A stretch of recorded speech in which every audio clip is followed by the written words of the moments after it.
Caring hands ladies ക്ലബ്ബിലെ പ്രവർത്തകർ K Valsaraj എം.എൽ.എക്കൊപ്പം Onam ആഘോഷിച്ചു. Caring hands ladies ക്ലബ്ബിലെ പ്രവർത്തകർ ഈ വർഷത്തെ ഓണം വത്സരാജ് എം.എൽ.എയോടൊപ്പം ആഘോഷിച്ചു. പ്രസിഡന്റ് ബീന കാട്ടകത്ത് അധ്യക്ഷത വഹിച്ചു.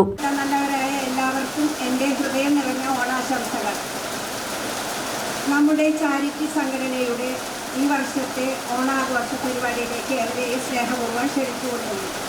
സമാധാനവും സന്തോഷവും ഐക്യവും എല്ലാം നിറഞ്ഞതാവട്ടെ നമ്മുടെ ജീവിതം എന്ന് ഞാൻ ആശംസിച്ചുകൊണ്ട് നന്ദി, നമസ്കാരം. വേദിയിലേക്ക് ആഘോഷ പരിപാടികൾ വത്സരാജ് എം.എൽ.എ ഉദ്ഘാടനം ചെയ്തു.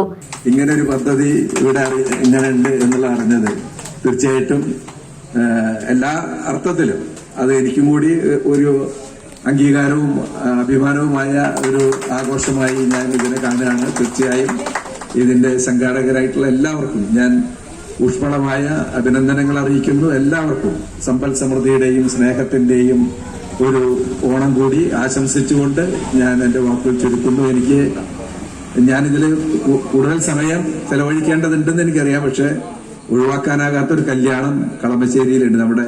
നിങ്ങൾക്കറിയാം, മീനാക്ഷി തമ്പാൻ എന്ന് പറഞ്ഞ നമ്മുടെ പഴയ ഇവിടുത്തെ എം.എൽ.എ ആയിരുന്ന അവരുടെ മകന്റെ കുട്ടിയുടെ കല്യാണമാണ്, രഞ്ജിത്ത് തമ്പാന്റെ. അപ്പൊ അതുകൊണ്ട് എനിക്കതിൽ പങ്കെടുക്കാതിരിക്കാൻ നിവൃത്തിയില്ലാത്തതുകൊണ്ടാണ് ഞാൻ. പ്രദേശത്തെ വിധവകൾക്ക് സഹായധനവും ഓണക്കോടിയും നൽകി. കെയറിംഗ് ഹാൻഡ്സ് ലേഡീസ് ക്ലബ്ബ് പ്രവർത്തകരും നാട്ടുകാരും ചേർന്ന് പാട്ടുപാടിയും നൃത്തച്ചുവടുവെച്ചും ആഘോഷം ഗംഭീരമാക്കി. പഞ്ചായത്ത് അംഗങ്ങളായ K A Hydros, Shilu teacher, Samskara Sahithi ജില്ലാ general secretary K Safar Ali Khan, EMS Thrissur ജില്ലാ general secretary KM Abdul Jamal, Noorjahan Muhammad, Basheer Kattilan, Shahul Hameed, Fathima Gafoor, Sajida, Laila Karooppadanna, Rasiya Basheer, Asma Muhammad Yusuf, Suraiya Jasin എന്നിവർ സംസാരിച്ചു. സെക്രട്ടറി ലൈല കുഞ്ഞുമൊയ്തീൻ സ്വാഗതവും സജിന സഫർ നന്ദിയും പറഞ്ഞു. അതിൽ നിന്നൊക്കെ വേറിട്ട ഒരു പ്രദേശത്ത് ഒതുങ്ങി നിൽക്കുന്ന ഒരു സംഘടന ഇന്ന് പല മേഖലകളിലേക്ക്, ഇന്നിപ്പോൾ കഴിഞ്ഞ ദിവസം കൊടുങ്ങല്ലൂരിലൊക്കെ ഇവരുടെ പ്രവർത്തനങ്ങളൊക്കെ വ്യാപിച്ചെന്നാണ് മനസ്സിലാക്കാൻ കഴിഞ്ഞിട്ടുള്ളത്. അപ്പോൾ അങ്ങനെയുള്ളൊരു സംഘടന നമ്മുടെ നാട്ടിൽ നിലനിൽക്കണം എന്ന് പല പ്രകൃതി ദുരിതങ്ങളുണ്ടാകുമ്പോഴും മറ്റുള്ള ഇതിലൊക്കെ നമ്മൾക്ക് ഈ അമ്മമാരെ കുറിച്ച് ഓർക്കാൻ നമ്മുടെ ഈ സംഘടനയ്ക്ക് സാധിച്ചു.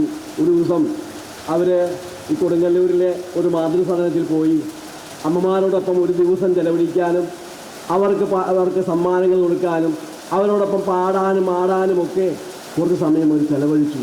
നമുക്കൊന്നും കഴിയാൻ പറ്റത്തില്ല. കാരണം നമ്മളൊക്കെ തിരക്ക് പിടിച്ച ജീവിതത്തിലുള്ള ആളുകളാണ്. ആ തിരക്ക് പിടിച്ച ജീവിതത്തിൽ അവരെ ഒന്ന് ആശ്വസിപ്പിക്കാൻ, അവരുടെ സങ്കടങ്ങൾ കേൾക്കാൻ, അവരോടൊപ്പം ചേർന്ന് നിൽക്കാൻ ഈ സംഘടനയ്ക്ക് സാധിച്ചു എന്നുള്ളതായിട്ട് ഒരു ലേഡീസിന്റെ ഒരു കൂട്ടമായൊരു പരിശ്രമത്തിന്റെ അല്ലെങ്കിൽ അവരുടെ ഒരു സൗഹൃദത്തിന്റെ അല്ലെങ്കിൽ അവരുടെ കൂട്ടായ്മയുടെ ഒരു ഫലമായിട്ടാണ് ഒരു ആശ്രിതർക്കും അല്ലെങ്കിൽ ദുരിതമനുഭവിക്കുന്നവർക്ക് അല്ലെങ്കിൽ രോഗികൾക്ക് അങ്ങനെ ഒരുപാട് പേർക്ക് സഹായകമായ രീതിയിൽ അവരുടെ ഒരു കൈ സഹായം എന്ന നിലയിൽ തുടങ്ങിയൊരു കൂട്ടായ്മയാണ് എന്നാണ് ഞാനത് മനസ്സിലാക്കിയിരിക്കുന്നത്. നിങ്ങളുടെ ഒരു കൂട്ടായ്മയുടെ ഫലമായിട്ട് തന്നെയാണ് ഇന്നിപ്പോൾ ഈ ഒരു ചടങ്ങിലോട്ട് എന്നെ ക്ഷണിച്ചിരിക്കുന്നതും. തീർച്ചയായിട്ടും നിങ്ങളുടെ ഈ പ്രവർത്തനങ്ങൾ സമൂഹത്തിനൊരു മാതൃകയാവേണ്ട ഒരു പ്രധാന